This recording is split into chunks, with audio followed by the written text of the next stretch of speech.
그 다음, 내시 거세 시술은 어떻게 했을까? 자, 내시의 거세입니다. 거세. 지금 우리 가운데 이제 보는 게 이 사람이 참 아이다. 그죠? 네. 완전히 거세해버렸죠? 이게 이제 아까 내가 설명했던 대로 한국에서 거세는 음경만 남겨놓고 고한만 절제를 합니다. 그런데 중국에서는 음경과 고한을 전부 다 절제해버려요. 그러다 보니까 이 사람들에게는 거의 용변 보는 기능 외에는 아무것도 할 수가 없죠. 또 이 과정에 살아남았다는 것만 하더라도 천운이라고 봐야 돼요. 이 과정에. 그럼 이렇게 거세된 내시들이 대략 청나라 시대 때를 기준으로 하면은 적게는 3,000명, 많게는 12,000명 정도까지가 있었다는 거예요. 그때 이제 명나라에서는 모자란 내시는 조선에서 보내라 해가지고 조선에서 한때는 200명 가까이 보낸 적도 있다 이 말입니다. 자, 그러면은 거세. 이집트에서 어떻게 거세했느냐. 고대 이집트에서는 우선 지혈을 하고 통증을 줄이기 위해서 음경을 즐기고 가는 실로서 단단히 묶어 놓습니다. 그리고 예리한 칼로서 딱 잘라내는 거예요. 그리고 잘라낸 뒤에 뜨거운 재나 기름을 가지고 그 부위를 뿌립니다. 얼마나 따갑고 아프겠습니까? 그리고 이제 여기 통증이 심하니까 그 부분에 모래찜질을 올려놓고 이렇게 온도를 맞춰주면은 조금 통증이 지혈이 된답니다. 그래서 이제 무조건 잘랐으니까 이게 나중에 붙어버리면 소변을 못 보잖아요. 그래서 요도 그 길에다가 금속관을 꼽아가지고 금속관을 꼽아서 그게 안 물면은 빼내는 거죠. 그래서 오줌을 넣을 수 있는 요도관을 만들어 줬답니다. 그 다음에 이제 인도에서도 거세를 많이 했는데, 인도에서 거세는 아편으로 마취시킨 후 날카로운 칼로 음경을 잘라낸 뒤에 뜨거운 기름을 붓고 기름에 흠뻑 적신 다음 천으로 함부를 싸매서 지혈을 잡는다는 거예요. 이 뜨거운 기름을 보면 우리가 맨살에다 뜨거운 기름을 부어도 얼마나 고통스럽습니까? 음경을 잘라내고 거기다 또 뜨거운 기름을 부어가지고 천으로 싸잠했으니까 그 고통은, 그리고 거기서 살아난다는 것도 기적이죠. 이래서 인도에서도 많은 내시를 만들어냈고 또 이탈리아에서도 거세가 많이 이루어졌습니다. 이탈리아에서는 왜 그랬느냐.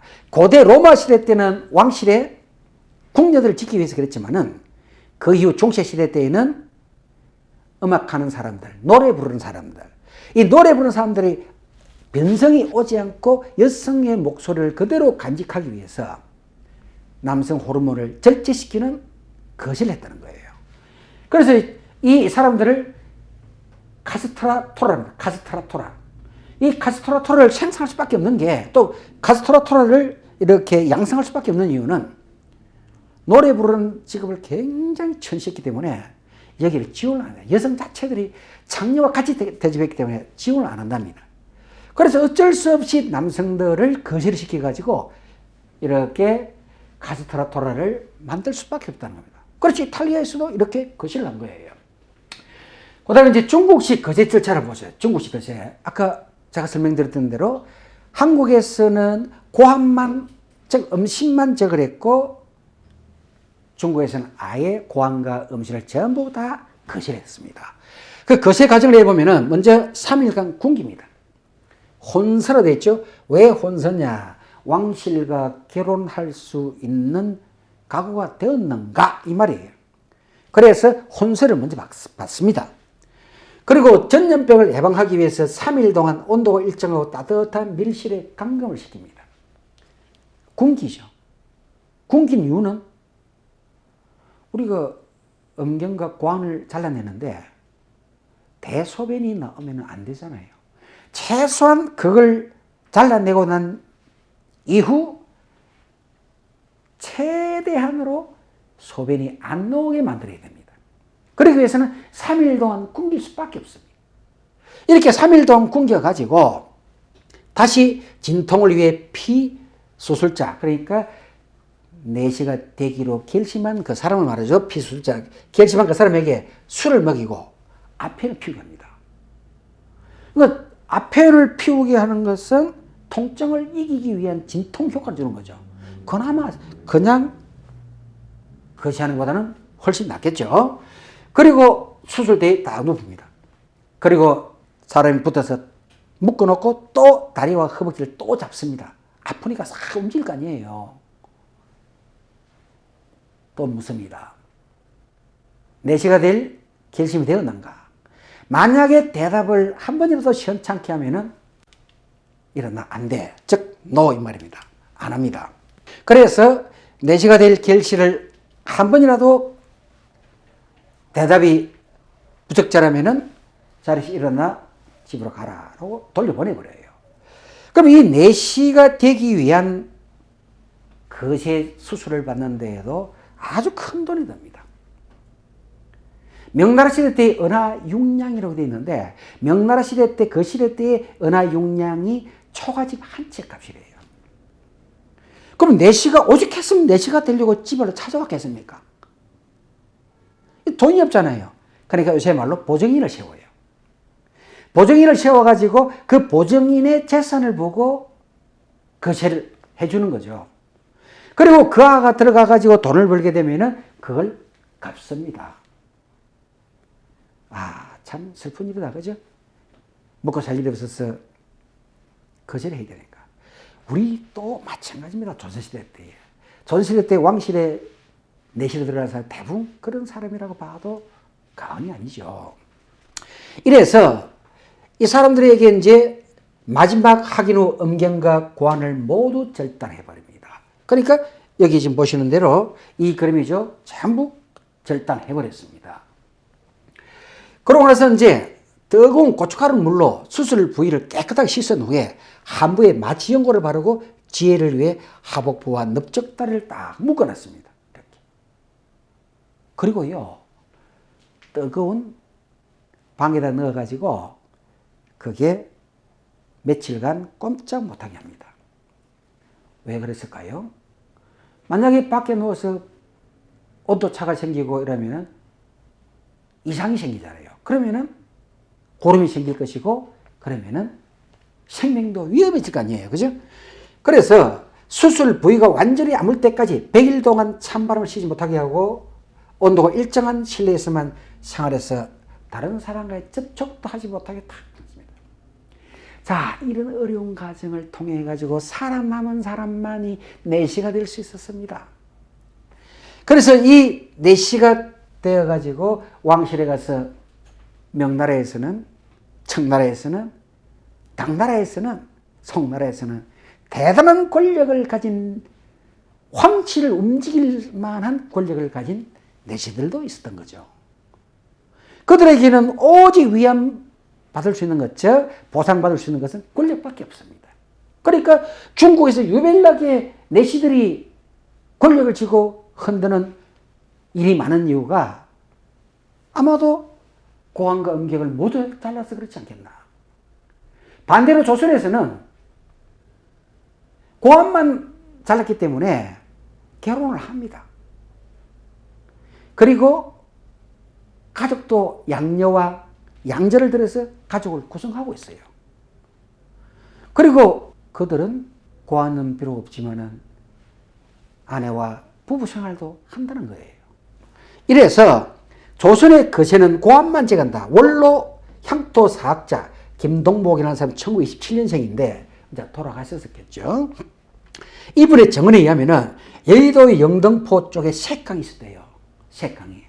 그 색강이 있었는데 그 용추라는 연못 옆에서 거세를 하는 시술소가 있었다라고 증언했습니다. 그럼 이 사람이 증언했는데 이 사람의 증언을 들었을 때에 아, 우리도 시술소가 있었구나 하는 걸 알 수가 있겠죠. 그 시술소 있었던 사실들을 찾아낸 사료가 이겁니다.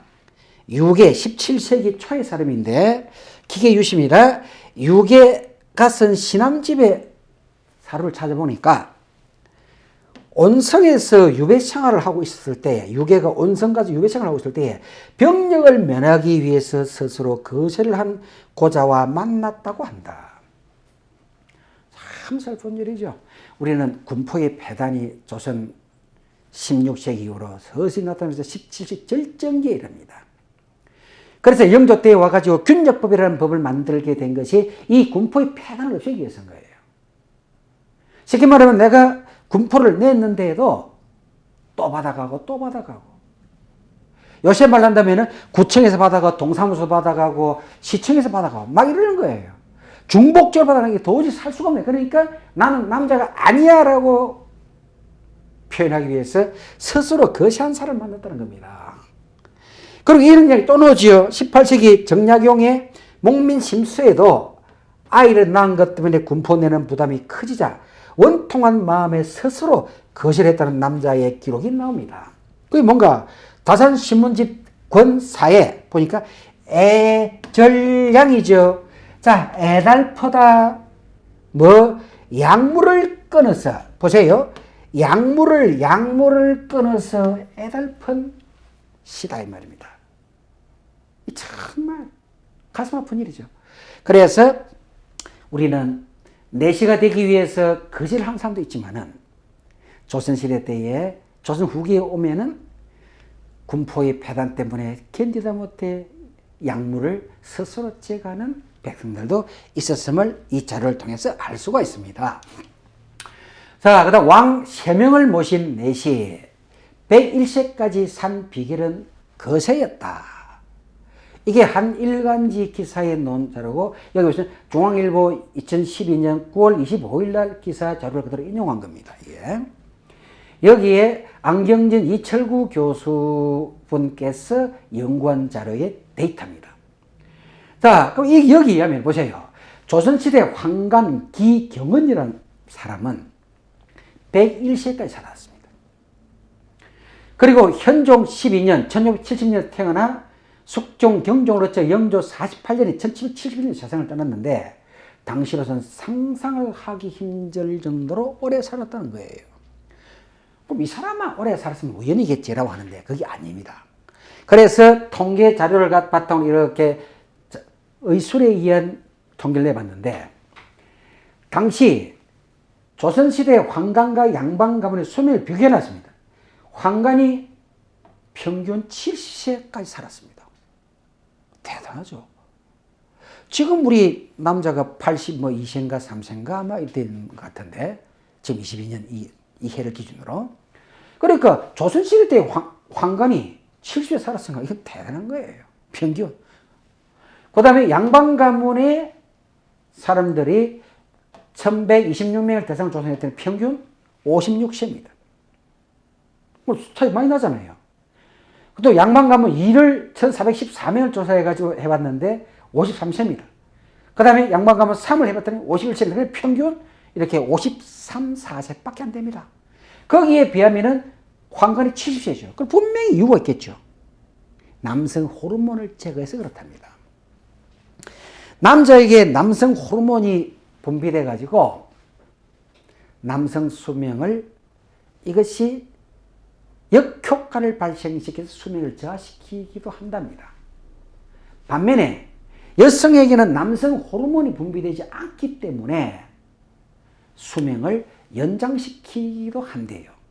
그래서 우리가 평균적으로 여자의 수명이 길잖아요. 호르몬 때문에 그렇답니다.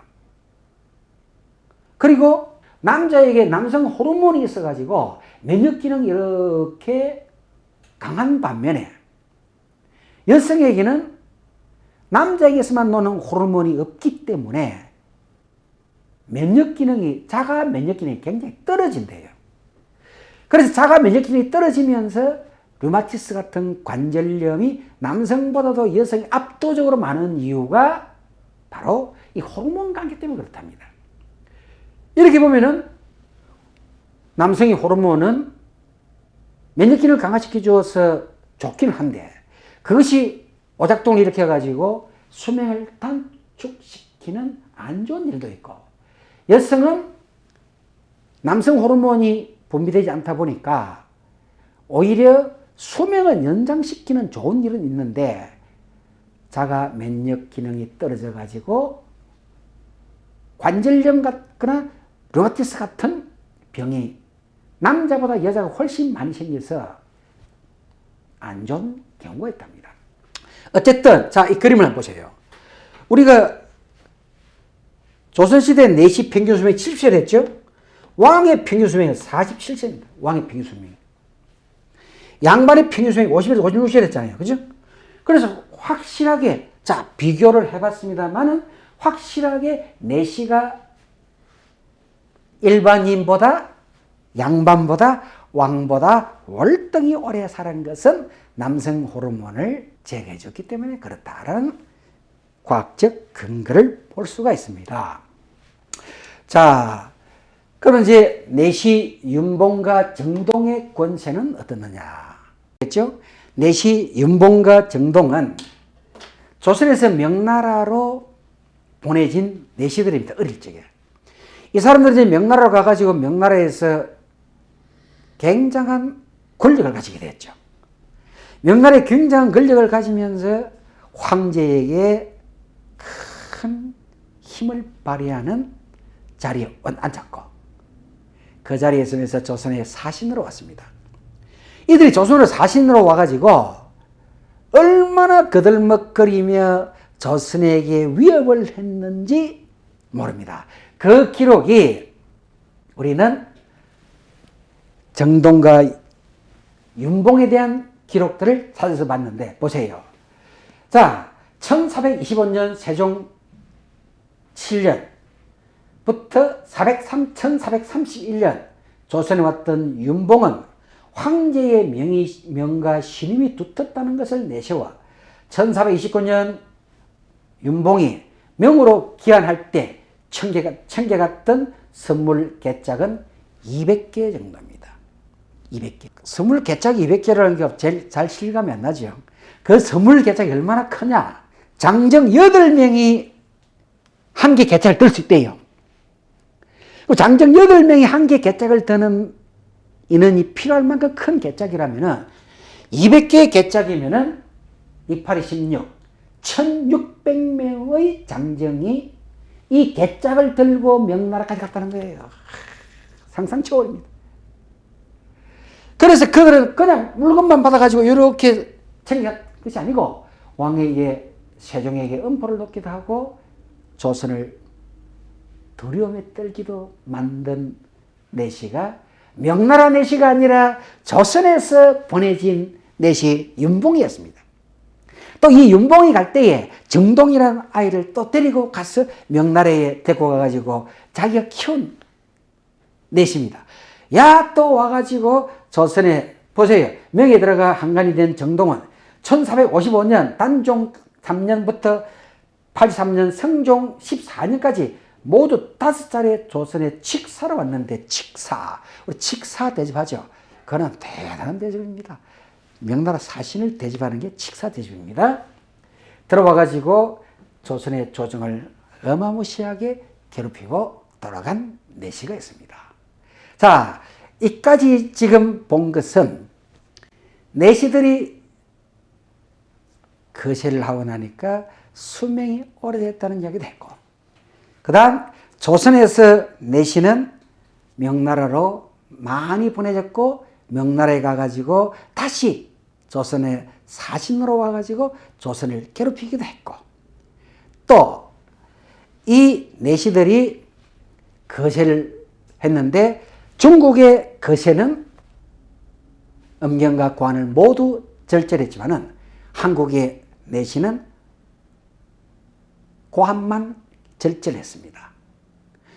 마지막으로 내시의 월급은 정확한 실록 기록이 없어서 1925년 순종 당시에 궁녀가 받은 월급을 오늘날 돈으로 환산해서 보니까 많이 받았던 지밀궁녀는 50만 원, 적게 받았던 지밀궁녀는 50만 원, 많이 받았던 궁녀는 당시에 960만 원 정도가 된다라는 이야기를 했습니다. 그러니 이 궁녀가 약 1,000만 원 가까이 되는 월급을 받았으니 그 국내의 급수는 정오품입니다. 내시의 제일 높은 등급은 종이품입니다. 그러니까 그보다 한 50% 정도는 더 받았지 않을까. 그래 보면 대략 내시가 녹봉도 상당히 많이 받았던 인물이고, 또 사극 드라마에서 내시를 하찮은 인물로 묘사하고 있는데 실제는 그렇지 않다. 내시는 아주 당당한 인물이고 왕을 가장 가까이 모시는 인물이기 때문에 정성을 비롯한 조선의 관원들은 내시에게 정중한 자세로 대했다라는 것을 마지막으로 소개하고, 다음 시간에는 내시 실록에 전하는 스캔들 사건, 간통 사건을 중심으로 알아보도록 하겠습니다. 감사합니다.